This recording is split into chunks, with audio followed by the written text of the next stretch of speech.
And thank you all for sticking around for our fireside chat. My name is David Penn. I'm a research analyst with Finovate. Joining me is Cathryn Peirce. She is founder, and CEO of Carbon Zero Financial. Our conversation today is why diversity matters. It's not just a feel-good move. It's good for business, the case for diversity for your organization, your team, your customers, and your revenue growth. Cathryn, thanks for being with us today. Thank you for having me. Hello, everyone. All right. So I thought we'd start off with you telling us just a little bit about Carbon Zero and the work that you do with the company. Absolutely. So we're a B2B fintech. We build ESG features, white label ESG features for banks to add to their credit card products, making it easier for their cardholders to more effectively transact according to their concern for people and planet. So for our climate vertical, that means understanding the impact of their spend in the context of carbon, so giving you a carbon score per transaction, gamifying that so that you can exercise credit card rewards points towards offsetting that carbon footprint, and then studying your behavior to say, these are the recurring purchases you make. We have found a sustainable alternative and broker discounts on your behalf, such that the climate positive choice is easier to find and more rewarding to buy. Absolutely. We're going to talk a little bit more about Carbon Zero and a little bit more about the ESG initiatives, but there was some interesting things we were talking about before we were sort of getting ready for this that sort of takes into account the title of our conversation. Yes. That a lot of times we talk about diversity in the context of business, and we want to make sure that business people know that it has something to do with ROI and all that sort of thing. But you were saying that there's probably a bit more to it that we should be keeping in mind. Yeah, I think we'd be remiss if we didn't ground this conversation in the following, which is that we need to address and correct inequitable systems, first and foremost, because inequity is dehumanizing and wrong. We don't need to know the monetary value of justice and fairness to want to be co-creators of a more just and fair world. And I think it's important to continue to keep that in mind as we discuss both the business and profitability of diversity. These are also humans deserving of dignity and respect. Absolutely, absolutely. Indeed, and we're going to talk a little bit more about, exactly. We're going to talk a little bit more about that down the line, sort of that very global view as well. But again, to go back to Carbon Zero a little bit, let's sort of talk about the demand side of this from the consumer's perspective. What is it that consumers want that Carbon Zero is able to provide? Absolutely. So I think it's telling anytime we saw with the Me Too movement, with the murder of George Floyd, with IPCC reports, after these environmental and social phenomenon, consumers say, how do I shop from Black-owned businesses? How do I shop from sustainable businesses? How do I shop from women-owned businesses? And there's very little technical infrastructure to facilitate that process. If you can meet the consumer where they are and put their values at the forefront of your value-added services, you create such more sticky user engagement, retention, acquisition. And so we're saying, listen, we know consumers want to vote with their dollar. It's just not easy to do so. We're going to bring that alignment between transactions and values. We're going to make it data-driven and easy, and we're going to automate it as a feature on a card. So again, we all want to have that meaning. We want to have impact. We want our transactions and actions to reflect our values. We're enabling the consumer to do that with their everyday spend. Let's talk a little bit more about in terms of the financial products, financial services, things that people are doing.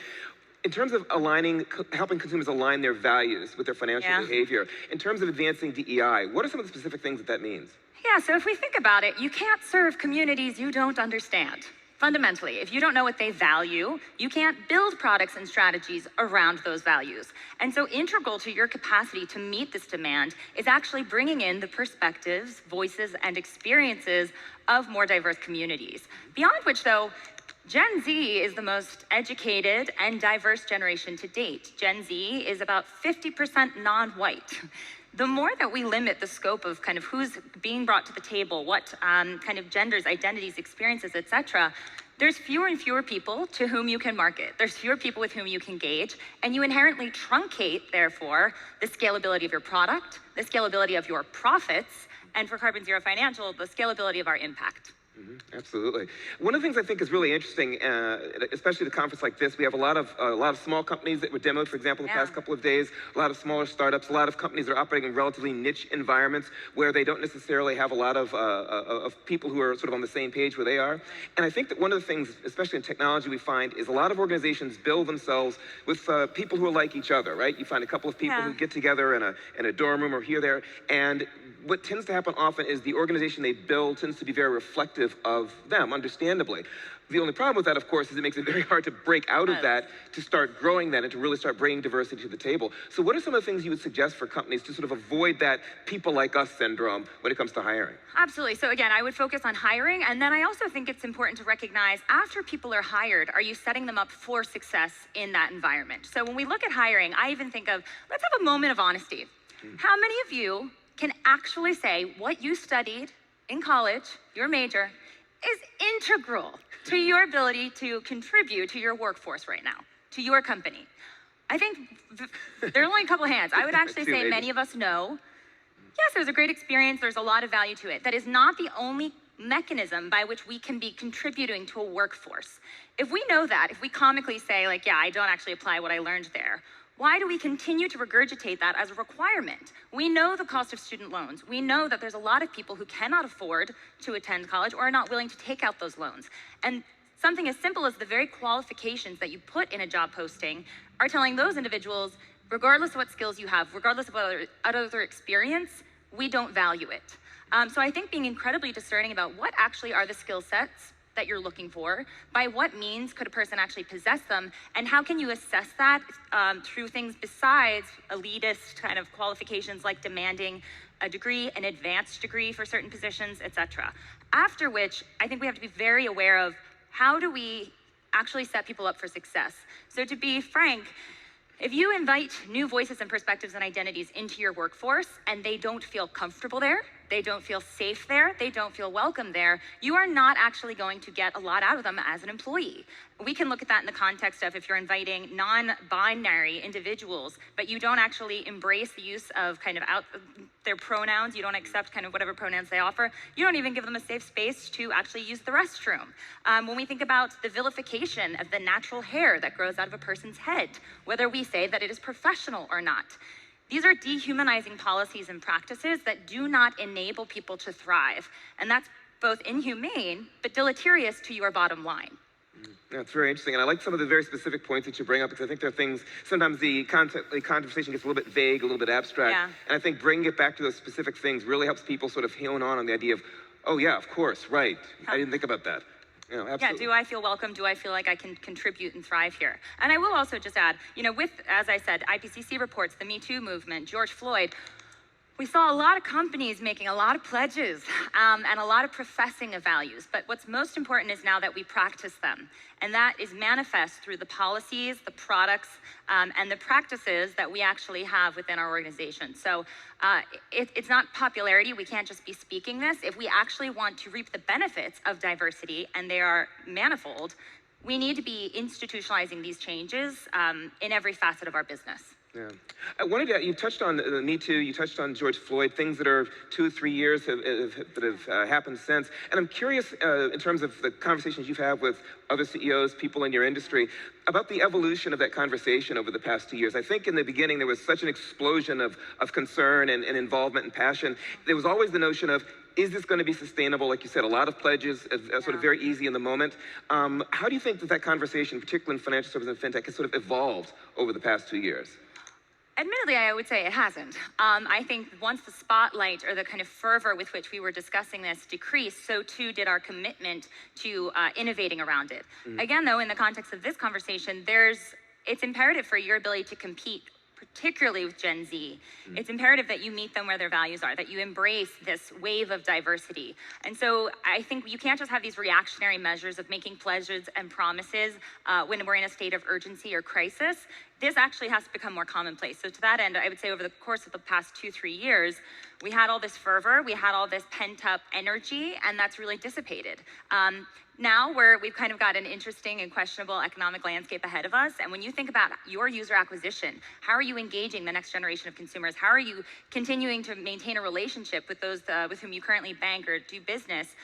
Fintechs are coming in and they understand consumers and they're meeting consumers where they are and they're engaging them in ways that are more meaningful and tech driven. If legacy banks, if these other kind of organizations don't take that seriously and kind of come back to the promises they were making 2 years ago, I think you will start to see you lose a lot of competitive advantage and you're going to lose a lot of the next generation. You mentioned economic uncertainty a moment ago, and there have been some presentations discussing some of the fate of fintech financing as a result of some of that economic uncertainty. And I'm curious if there's any concern that you have that I don't want to call it the distraction, it's a very real problem, but as these sort of concerns start to rise, it makes it easier for companies to start to say, well, I would like to do these sort of things, but I've got this bottom line that I've got to deal with.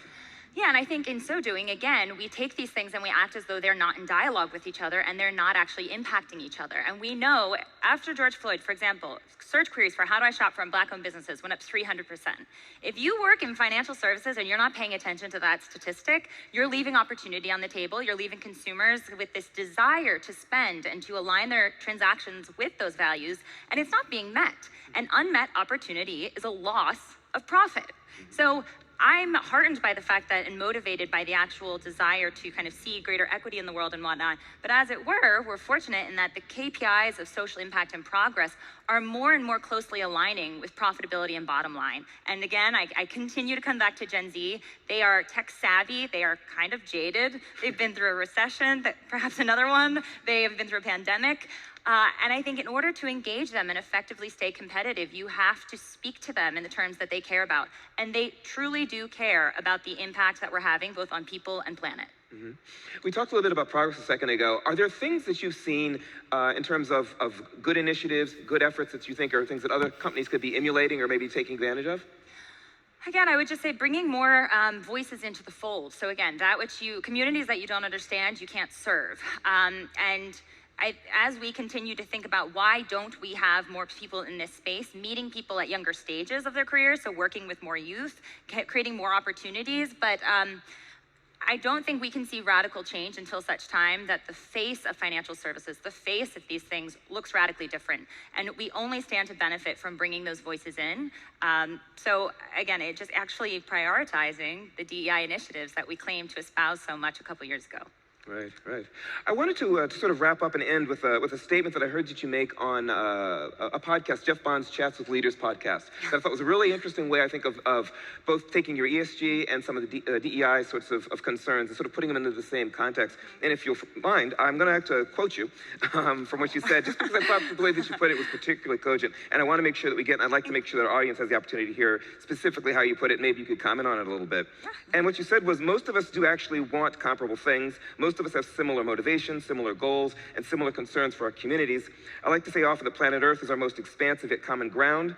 And when we actually think about it like that, there's a lot of opportunity for us to organize around shared interests. I'm thinking in the context of DEI, where a lot of folks, unfortunately, do see it as an area where there's divisiveness. There are people who are not on the same page. And I'm wondering, looking through the lens of that comment that you made, if there's a way that we can help folks who are still having a hard time understanding that whole that we're trying to accomplish through a different lens. Absolutely. So when we think I think how we frame things is very important. When we think of diversity, we think of that which makes us different.